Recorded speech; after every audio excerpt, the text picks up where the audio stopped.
Hello everyone. So in today's video we will talk about genu varum, genu valgum, cubitus varum and cubitus valgum. ठीक है, ये चारों ही deformity हमारी orthopaedic एक subject है उसके अंडर में आती हैं. ठीक है, तो सबसे पहले हम जीनु वैरम के बारे में डिस्कस करेंगे. जैसा कि इसका दूसरा नाम आप देख सकते हैं, बो लेग्स कहा गया है. बो लेग्स इन द सेंस आपको इस डायग्राम में दिख रहा होगा, एक होता है स्ट्रेट लेग. इसमें क्या है, हमारे जो दोनों नीज़ हैं उसके बीच का जो डिस्टेंस है वो काफ़ी ज़्यादा बढ़ा हुआ है. देखो है ना, ये नॉर्मल नहीं है, ये जीनु वैरम की कंडीशन है.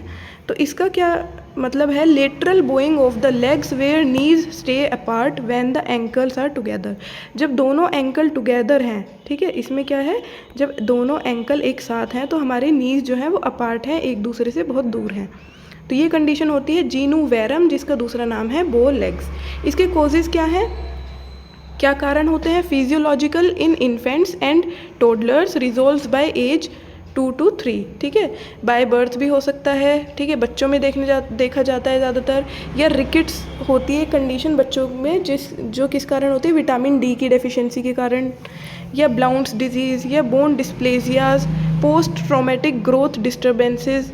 ठीक है, इन सब कंडीशंस के कारण बो लेग्स होने के चांसेस है, जीनु वैरम होने के चांसेस होते हैं.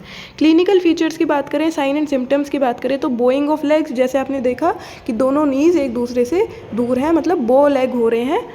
Increased inter knee distance when ankles are together, जब एंकल टुगेदर है तो दोनों की नी के बीच का जो डिस्टेंस है वो काफ़ी ज़्यादा बढ़ा हुआ है. मे कोज ऑल्टर्ड गेट, तो जब वो चलेगा तो कहीं ना कहीं उसका गेट पैटर्न भी ऑल्टर करेगा. Knee joint stress, medial compartment, और मीडियल कंपार्टमेंट जो होता है, मीडियल साइड जो होती है वहाँ पे स्ट्रेस डालेगा, लोड डालेगा नी जॉइंट पे. डायग्नोसिस की बात करें तो कैसे जांच करेंगे इसकी? Clinical observation, intercondylar distance, x ray, mechanical axis deviates medially. Management की बात करें तो ऑब्जर्वेशन इफ़ फिजियोलॉजिकल, ब्रेसिंग कराएंगे फॉर अर्ली रिकेट्स और ब्लाउंड्स. सर्जरी होगी, कौन सी सर्जरी कराई जाएगी? ओस्टियोटॉमी इफ़ डिफॉर्मिटी परसिस्ट और वर्सन्स. ठीक है, ये इसका मैनेजमेंट होगा. सेकंड कंडीशन है हमारी जीनु वेलगम, जिसको कहा गया है नोक नीज. इसका दूसरा नाम है नोक नीज.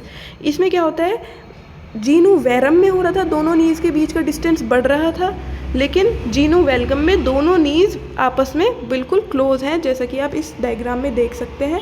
ठीक है, नॉर्मल भी देख सकते हो कैसे हैं, और वेलगम की कंडीशन में मतलब आपस में नीज टच हो रहे हैं एक तरीके से, या एक दूसरे के बिल्कुल पास में हैं. तो इस कंडीशन में हम पढ़ते हैं क्या होता है, medial angulation of the knees where the knees touches but the ankles are apart. Ankle एक दूसरे से अलग हैं, उसके बावजूद भी नीज एक दूसरे को टच कर रहे हैं या एक दूसरे के बहुत पास हैं.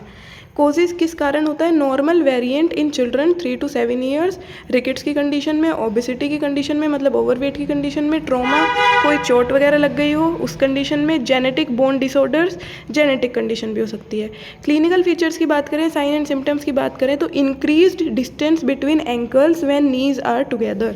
जब नीज टुगेदर होंगे तो जो दोनों एंकल का डिस्टेंस है वो थोड़ा बढ़ा हुआ होगा. ठीक है, मे कोज मीडियल पटेलर ट्रैकिंग और एंटीरियर नी पेन.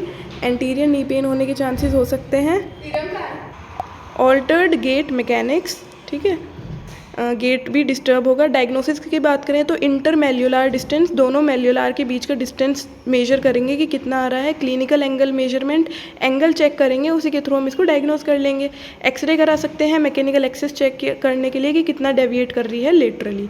मैनेजमेंट की बात करें तो ऑब्जर्वेशन करेंगे चिल्ड्रन में, करेक्टिव ब्रेसिंग पहनाएंगे करेक्शन के लिए, और सर्जिकल करेक्शन कैसे करा सकते हैं? ओस्टियोटॉमी या हेमी एपिफाइसियोडियोसिस के थ्रू भी करा सकते हैं.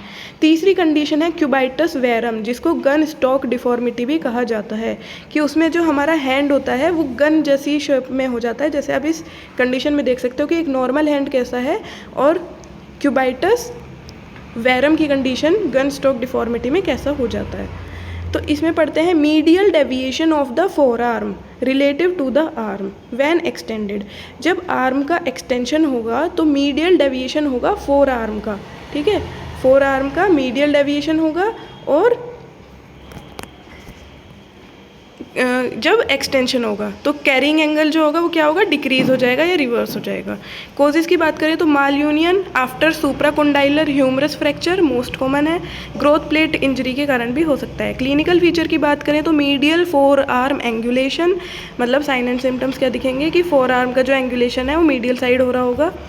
Asymmetrical carrying angle, often cosmetic issue, rarely causes functional impairment. Diagnosis की बात करें तो visual inspection, x-ray to assess deformity. अगर मैनेजमेंट की बात करें तो यूजुअली कंजर्वेटिव इफ़ माइल्ड, अगर माइल्ड केस है तो कंजर्वेटिव ट्रीटमेंट से हो जाएगा। करेक्टिव ऑस्टिटोमी फॉर कॉस्मेटिक और फंक्शनल नीड्स, तो एक सर्जरी होती है करेक्टिव ऑस्टिटोमी, उसके थ्रू उसको करेक्ट करते हैं। चौथी कंडीशन है क्यूबाइटस वेलगम। आप इस हाथ में इस पिक्चर में देख सकते हैं कि एक हैंड जो है वो नॉर्मल है और दूसरा क्यूबाइटस वेलगस की कंडीशन है। इसमें होता क्या है, लेटरल डेविएशन हो जाता है। वेरम में मीडियल डेविएशन होता है, ठीक है, और वेलगस में लेटरल डेविएशन होता है। किसका, फोर आर्म का, relative to the arm. Increased carrying angle, carrying angle क्या होगा, इसमें बढ़ जाएगा, उसमें डिक्रीज हो रहा था।